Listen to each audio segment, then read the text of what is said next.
안녕하십니까. 안녕하십니까. 천하선녀궁입니다. 네, 반갑습니다, 선생님. 네. 이번에도 선생님이 또 연애 점사의 또 달인이시니까 네. 또 연애 관련한 질문을 들고 왔어요. 이번에는 어떤 질문이냐면은 지금 만나고 있는 사람이 내 운명인지, 그러니까 나와 정말 평생을 함께할 수 있는 그런 동반자인지 아닌지 알 수 있는 방법이 있나요? 라는 질문입니다. 있긴 있어. 징글징글하게 싸우고 짐을 싸도 질 수밖에 없어. 팔자가 좀 센 사람들이 이놈은 이래서 싫어, 저 사람은 저래서 모질라, 이래서 많이 풍파가 오거든? 일부 종상 안 된 사람들은. 근데 거의 그런 사람들은 남자가 이제 기운이 더 센 사람이 들어오면 둘이 막 부딪혀서 싸우다가도 내가 져. 근데 거의 우리나라 여자분들 다 그래요.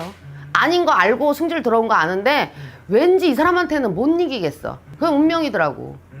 이게 지는 거예요? 아니면 약간 져주는 거예요, 선생님? 어쩔 수 없어지는 거지.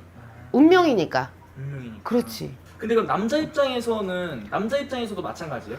남자 입장에서도 약간 싸우면은 내가 이 여자한테 안 되고 약간 그런 느낌? 난 솔직히 연애점을 남자 입장에서도 보고 얘기를 해줘. 이제 여자분이 점사를 보면 이제 그 남자분의 생각을 이제 전달을 해주잖아. 그러면 본인이 이런 얘기를 했죠. 이 사람이 이렇게 생각을 해요. 하면 이제 그 사람 편을 드는 건 아니지만 그 사람 입장에서 생각을 해줘. 그러면 나도 여자기 때문에 이해가 안 될 때가 되게 많아.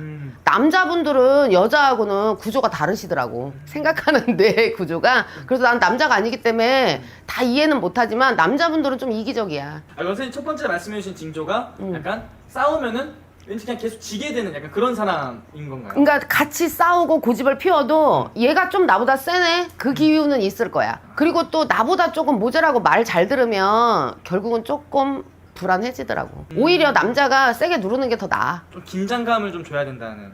아니지, 어쩔 수 없는 거지. 어쩔 수 없다는 거. 그리고 이 사람이랑 같이 있을 때 받는 느낌도 중요할 것 같아요. 징글징글하게 싸워도 편해. 가족 같고 오빠 같고 아빠 같았다가 동생 같았다가 아들 같았다가. 그 여자는 좀 그런 것 같아요. 같이 있을 때 편한 느낌? 그것도 되게 불편하지만 이제 좋아하니까 불편한 거야 사실. 모든 연애가 보면 좋아하기 때문에 불만도 생기고 좋아하기 때문에 싸우고 왜 원하는 게 생기잖아. 처음 연애할 땐 다 좋아. 왜 그냥 사람과 사람이 좋잖아. 근데 이제 만나다 보면 너는 왜 딴 여자를 봐, 너는 왜 딴 남자를 봐, 이러면서 이제 다 소유하고 싶은 거야. 인간의 본능이지. 같이 있을 때 조금 편안한 느낌을 받는 것도 되게 중요한 건가요, 선생님? 그게 좀 어떤 거를? 그렇죠. 근데 진짜 정말 웃기는 게 운명들은요 10시간 동안 9시간이 불편해도 그 1시간이 편한 것 때문에 살아요. 만나고 또 재회를 기다리고. 거의 헤어지신 분들 보면 징글징글해서 아니면 한 번의 실수로 3번의 실수로 이렇게 헤어지지만 결국은 그 느낌 하나 때문에 또 기다리는 거 아니겠어요? 그리고 약간 이 사람을 처음 만났을 때도 되게 중요한 것 같은데 내가 정말 이 사람이 운명의 상대라면 첫눈에 반한다고 하는데 그것도 맞아요, 선생님? 내가 100명을 상담을 하면 운명적은 거의 첫눈에 반하는 사람은 없어. 여자 입장에서는. 남자들은 무조건 뭐 여자 보면 첫눈에 반할 수도 있지. 근데 처음에 이 사람이 사주팔자에 따라서 성향이 있어요. 빨리 정이 드는 사람, 빨리 판단을 하는 사람, 두고 보는 사람. 그러니까 제가 이제 생일달로 뽑자면 1, 2, 3월생들은 금방 혹해. 그리고 9, 10, 11, 12로 갈수록 지켜보는 사랑이야. 그러니까 내 사람이다 할 때 1, 2, 3, 4월생들은 조금만 이렇게 잘해주면 어이구 내 사람인갑다 하고 실패를 많이 할 수가 있어. 근데 9, 10, 11, 12월생들은 보면 지켜봐요. 얘가 진짜 내 사람인가? 그러니까 이제 상대방이 그 생일을 가지시면 이제 만약에 여자분 입장에서 남자가 90, 11, 12월생이면 좀 지켜본다고 생각하시면 돼요. 그게 또 사주에 따라 또 다른 거군요. 틀리더라고요. 그러면 선생님 첫눈에 반하는 건 아니라고 말씀을 해주셨는데 그럼 여자 입장에서 이 남자를 봤을 때 정말 이 사람이 선생님 말한 운명의 상대라면은 차츰차츰 좋아지는 거예요? 어떤 느낌이죠? 처음에는 별로였다가 나중에는 그냥 좋아. 편하고. 그냥 아니 나 쟤 별로 안 좋아했는데 왜 그런 거지? 그게 더 운명이 많아요. 첫눈에 운명의 끈은. 반하기보다 차츰차츰 보면 볼수록 약간 생각나고 점점 좋아지는 그런 상대. 그리고 괜히 또 짠하고 나한테 막 모질게 했는데도 또 짠하고.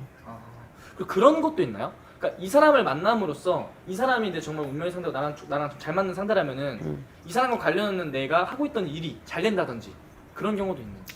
그런 경우도 있어요. 운기도 통하는 경우가 있어요. 이게 여자 같은 경우도 남자 같은 경우도 여자도 팔자가 이렇게 남자를 잘 되게끔 해주는 팔자들도 있고 희생봉사가 되는 팔자들도 있고 그래요.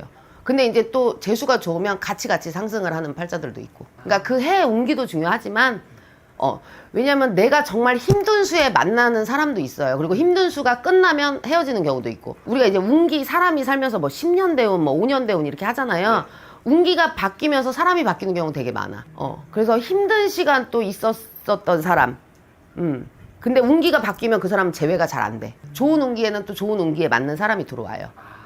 신기하네요 진짜. 그렇더라고요. 그리고 마지막으로 궁금한 게 이 내가 어쨌든 만나는 애인이 있잖아요. 근데 이 애인과 진짜로 평생 함께가 될 상대라면은 싸우면은 그 싸우고 난 이후는 어떻게 되는 경우가 좀 많나요? 그냥 싸우고 그냥 안 봐 이러고 헤어지는 경우도 많고 싸우고 헤어져 또 계속 다시 만나야 되는 경우도 변태 많은데 들인 거지. 또 만나지. 다시 만나야 되는 거예요? 헤어졌다 만났다 반복? 그런 경우 되게 많죠. 그러니까 본인들이 알아. 얘랑은 왜 이러는 거지? 이유가 뭐지? 그런 사람들이 거의 운명이에요. 그러니까 내가 안 하던 걸 하고 있는 거. 내가 다른 남자 만났을 때, 다른 여자 만났을 때는 이런 거 용납도 안 되는데 내가 왜 이거 참고 있지? 그런 경우는 운명의 끈이 묶어 있는 거지. 그래도 이렇게 선생님 말씀해 주신 것보다 제일 빨리 확인할 수 있는, 제일 빨리 알 수 있는 방법은 좀 선생님 같은 분한테 상담을 통해서 이 사람이랑 저랑 운명인지 궁금해요 이렇게 물어보는 게 제일 빨리 알 수 있는 그것도 좋은 방법 중에 하나죠. 선생님도 그것도 전문이시잖아요. 그렇지. 우리는 아닌 건 아니라고 깔끔하게 얘기해 주니까. 오케이 알겠습니다. 감사합니다. 네.